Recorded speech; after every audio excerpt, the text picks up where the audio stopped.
Ang spiritual energy ay nagsimulang magmula sa kanyang mga paa. Namangha siya sa sarili niyang kamalayan. Ang spiritual energy ay lumaki, nagbibigay ng bagong lakas sa kanyang mga binti. Nararamdaman ko ito. Ang spiritual energy ay umaangat mula sa lahat ng dako. Ang sensasyong ito ay kamangha-mangha. Dahan-dahan siyang natauhan, nararamdaman ng matigas na lupa sa ilalim ng kanyang mga paa. Ang lupang ito ay napakatatag. Kung itutulak ko ang sarili ko mula rito, ang bigat ng katawan ko ay gagaan ng husto. Nang makuha ang susi, agad niyang hinabol ang distansya sa pagitan nila.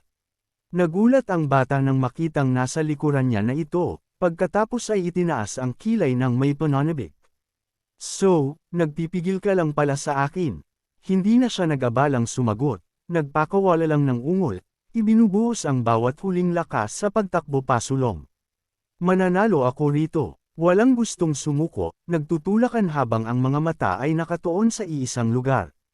Ito ay isang malaking bato na naglalabas ng malakas na spiritual energy. Ang unang makakatapak sa batong iyon ang malinaw na mananalo. Nang walang pag-aalinlangan, pareho silang tumalon patungo rito. Sumigaw siya, "Akin iyan." Diamond Unmoving Body Technique. Hindi pwedeng tumayo lang si Lai Quan at hayaan siyang makuha ang bentahe, kaya agad siyang humabol.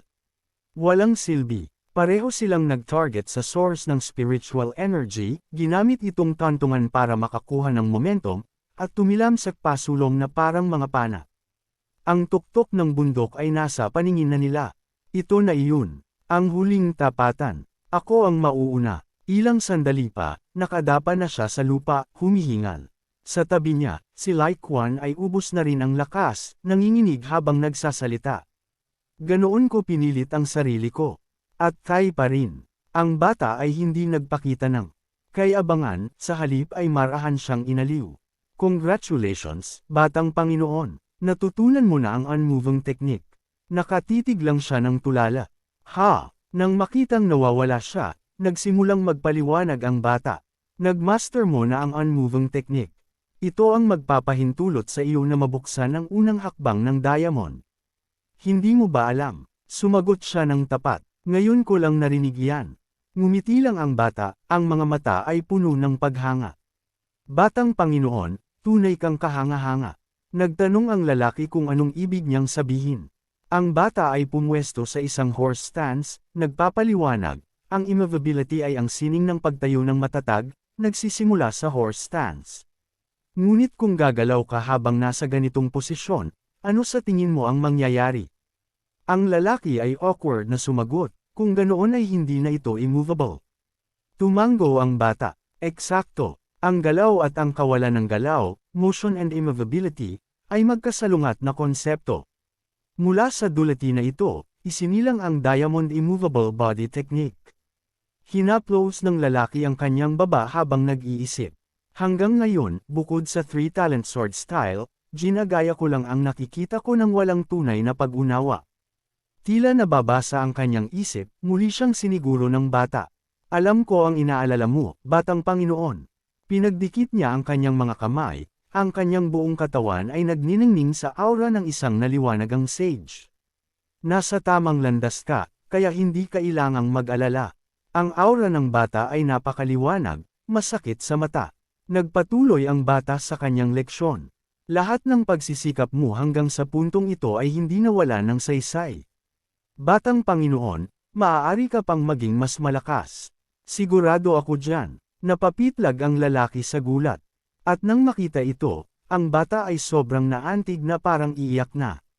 Ang reaksyong iyan, ibig sabihin ay nakita mo ang tunay kong puso, Batang Panginoon. Ang bata ay sobrang tuwa na nagsimulang pumadyak. Sige, hayaan mong ipaliwanag ko ang susunod na bahagi. Upang tunay na maunawaan ang kahulugan ng immovability, kailangan mong maramdaman ang lupa sa ilalim mo. Masyadong minaliit ni Li Quan ang kanyang kalagayan dahil sa ngayon, ang kanyang mga binti ay namimitig na sa sakit.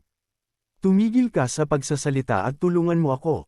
Sa kasamaang palad, tila hindi siya narinig ng bata at nagpatuloy lang sa leksyon. Kailangan mong maramdaman ang tunog at ang mismong hininga ng lupa. Doon mo lang malalaman kung saan eksaktong itatapak ang iyong mga paa at kung paano humakbang. Ito ay tinatawag na one step. Bilang demonstrasyon, pumadyak ang bata at ang lakas ay napakatindi na ang lupa mismo ay nayanig. Galit na galit ang lalaki na parang masusuka ng dugo, nagmumura sa loob. Itigil mo ang pagyanig ng lupang iyan. Kapag na-master mo na ang one step, ang lahat ay magiging madali na. Ngunit ang lupa ay nagsimulang yaminig ng mas malakas pa. Tumingin siya sa paligid ng may kaba. Ano ba ang nangyayari? Lumapit ang bata, hinampas siya ng malakas sa likod, at nagsabing, sa puntong iyon, ang lupa na mismo ang gagabay sa iyo. Sobrang lakas ng puwersang inilagay ng bata na naramdaman ng lalaki na ang kanyang kaluluwa ay tila hihiwalay sa kanyang katawan. Nagpakawala siya ng isang nakakangilabot na sigaw bago bumagsak ng pasubsob sa lupa. Walang malay siya, ngunit ang bata ay nanatiling walang kamalay-malay na siya ang sanhi ng lahat. Ang manggagamot mula sa medicine hall ay tumingin sa pasyente, natawa, at nagsabi, sa loob ng 60 taon ng aking pagsasanay, hindi pa ako nakakita ng pasyente na may mga kalamnan na kasing siksik nito. Si Li Quan, na nakatayo sa malapit, ay nagbusisi ng kanyang dibdib at idineklara ng may pagmamalaki, ako ang nagbuhat sa batang. Panginoon hanggang dito, habang nakahiga ang lalaki, ang kanyang tingin ay bumagsak sa pagod na mukha ng bata, at isang kaisipan ang umalangaw-ngaw sa kanyang isip, at kasalanan mo ang lahat kung bakit ako napunta sa gulong ito. Itinuro ang katabing kama, idinagdag niya, may isa pa kaming pasyente rito. Nakita ko siyang walang malay sa daan papunta rito. Sumulyap si Lai Quan at nakita si Nam Gangjun na nakahiga ng walang malay sa kama. Bigla niyang naisip na pinilit niya ang bata na mag-train kasama niya. Napabulalas siya, oo nga pala. Nakalimutan ko siya. Itinaas niya ang braso upang amuyin ang sarili at nangiwi. Ang baho ng dumi at bato ay nakakasuka. Kailangan kong pumunta sa sapa at maglinis agad, ngunit habang sinusubukan niyang tumayo, ang kanyang buong katawan ay biglang gumiwang at bumagsak siya sa sahig. Anong nangyayari? Hindi ako makagalaw. Mabilis na nagpaliwanag si Lai. Siyempre hindi. Ngayon mo lang natutunan ang unang hakbang, batang Panginoon. Para kang sanggol na nag-aaral lumakad. Kumunot ang noo ni Duo, ang boses ay puno ng pagkainis. Kinukumpara mo ako sa isang bata. Metieg ang ginabayan siya ni Li Quan. Kailangan mong isipin ang sensasyon ng pagbaluktot ng iyong mga tuhod. Iyon lang ang tanging paraan para magawa mo ang unang hakbang. Ginawa ni Do ang iniutos at agad na naramdaman ang malakas na bugzo ng spiritual energy na dumadaloy sa kanyang katawan. Habang bumabalik ang pakiramdam sa kanyang mga binti, bumulalas siya sa pagkamangha. Napakagaling nito. Ang pakiramdam na ito ay ibang-iba kaysa dati. Biglang nanlaki ang mga mata ni Diseo. Nakikita niya ang mga daloy ng asul na spiritual energy na umiikot ng maayos sa katawan ni Lai Quan. Nakikita ko na, ang footwork, ang paghinga, ang mga kalamnan, ang lahat ay nagsasama sa perpektong harmony. May pagmamalaking ibinandera ni Lai ang kanyang naglalakihang kalamnan. Sa ngayon, maaaring pakiramdam mo ay nagwawasiwas ka lang ng espada, pero sa huli ay magagawa mo ring humawak ng blade na parang isang master. Ang katawan na itinuturo ni Lai Quan ay ang kanyang sariling malakas na pangangatawan. Magmumukha kang ganito, batang Panginoon, at ako ang tutulong sa iyo para marating iyan. Inisip ni Do ang kanyang sariling mukha sa katawan ni Lai Quan, at dahil nakita niyang nakakabahala ang imahe, agad niyang itinigil. No thanks. Pero kailangang aminin, ang payo niya ay kapaki-pakinabang. Ikinuyong niya ang kanyang mga kamao sa determinasyon. Mukhang nasa tamang landas na ako sa wakas.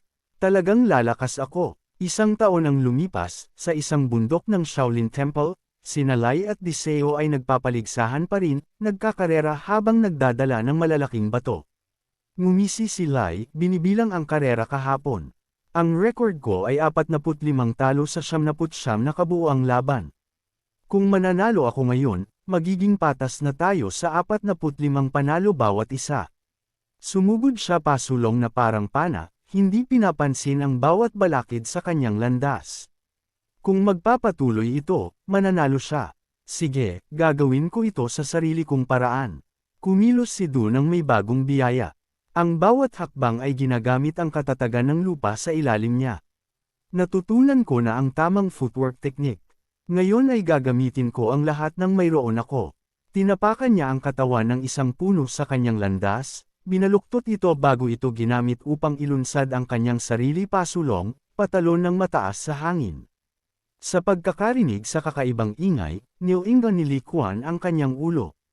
Ano ang? Ginamit ni Diseo ang kanyang ulo bilang kantungan, ngumingisi. Hihiramin ko lang ito sandali, bago muling tumalon ng mas mataas pa. Si Li Quan ay nanatiling tuliro. Anong nangyari? Inilagay ni Diseo ang kamay sa stone steel, ang boses ay mababa at matatag. Dumating na ang oras. Aalis na ako sa Shaolin Temple. Nanatiling tahimik si Li Quan, walang sinasabi. Nagpatuloy si Diseo, pero bago ako umalis, magkaroon tayo ng huling laban. Pinagdikit ni Li Quan ang kanyang mga kamay, ang kanyang tingin ay naging mabagsik. Kaya, dumating na rin ang araw na ito. Hindi ako magpipigil. Sa pagkarinig nito, nagsalita si Mintier upang magpaalala. Ang lahat ay nagtitipon dito ngayon, kaya kailangan ninyong mag-ingat. Ang mga disipulo sa ibaba ay medyo nagulat sa kanyang mga salita dahil para sa sparring session ngayon, ang paggamit ng full martial techniques ay pinahihintulutan. Nag-cruise ang mga braso ni Diseo, may kampanting ngisi sa kanyang mukha. Nagpatuloy si Mintier, siyempre, ang paggamit ng internal energy ay may dalang malaking panganib, pero ang bawat disipulo rito ay nagsanay ng 1,000 beses na mas matindi kaysa sa kahit sino. Hinikayat ni Mintier ang mga disipulo. Kayong lahat ay napakalakas. Huwag matakot sa anuman. Ibigay ang lahat sa laban na ito. Ang pagkabigo ay tantungan lamang para sa karagdagang pagsasanay. Iyan ang tunay na espiritu ng Shaolin. Naalala ni Du ang kanyang sarili ng may paghanga. Sa ilang salita lang, binago niya ang buong atmosfera. Hindi niya mapigil ang ikumpara si Minion kay Menchi. Ang lalaking iyon ay mukhang mas angkop sa papel ng abot kaysa sa isa. Nagbigay ng signal ang referee, mga kalahok, pumasok sa arena. Naghiyawan ang mga tao bilang suporta para sa binata mula sa Shaolin Temple. Go Buzzcut number 1. Kaya mo iyan. Huwag kang maglalakas loob na matalo. Pumasok siya sa ring, inspirado. Ibang-iba na akong tao mula noong unang araw na nagkita tayo. Sagot ni Diseo, oh, talaga. Sumugod ang kabilang kampo, sumisigaw, tara na. Gamit lamang ang isang kamay, nagpatama si Diseo ng isang palm strike sa kaliwang pisngi ng kanyang kalaban, na nagpatalsik ng dugo. Maikli siyang sumagot, ganoon din ako. Namula ang mukha ni Mintier sa galit habang sumisigaw, hanggal na Buzzcut number 1. Susunod. Ang sumunod na challenger ay natalo sa eksaktong parehong paraan gaya ng una. Sabi ni Diseo, susunod. Utos ni Minion, number 3. Agad na natalo ang number 3. Pagkatapos ay tinawag niya ang number 4, ngunit ang resulta ay wala ring pagkakaiba. At dumating ang number 5. Ang disipulong ito ay kulang sa sigla ng number 1. Mukha siyang litong-lito. Sandali, pero lahat tayo ay naging mas malakas na.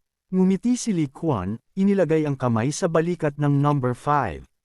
Paumanhin, mga kapatid, pero hayaan niyo akong sumingit. Wala sa inyo ang katapat ni Diseo. Hawak ni Du ang isang Shaolin disciple sa kwelyo. Gayunpaman, ngumiti pa rin siya kay Lai dahil sa huling pagdating nito at paggawa ng eksena. Si Li Quan, na halatang nanginginig sa enerhiya, ay nagdeklara, ibubuhos ko ang lahat mula sa simula. Napunta ang kamay ni Diseo sa hawakan ng kanyang espada. Kaya, binunot niya ang kanyang blade, itinutok ito sa kanyang kalaban, at nagmungkahi, kung ganoon ay gagamitin ko na ang aking espada mula sa simula.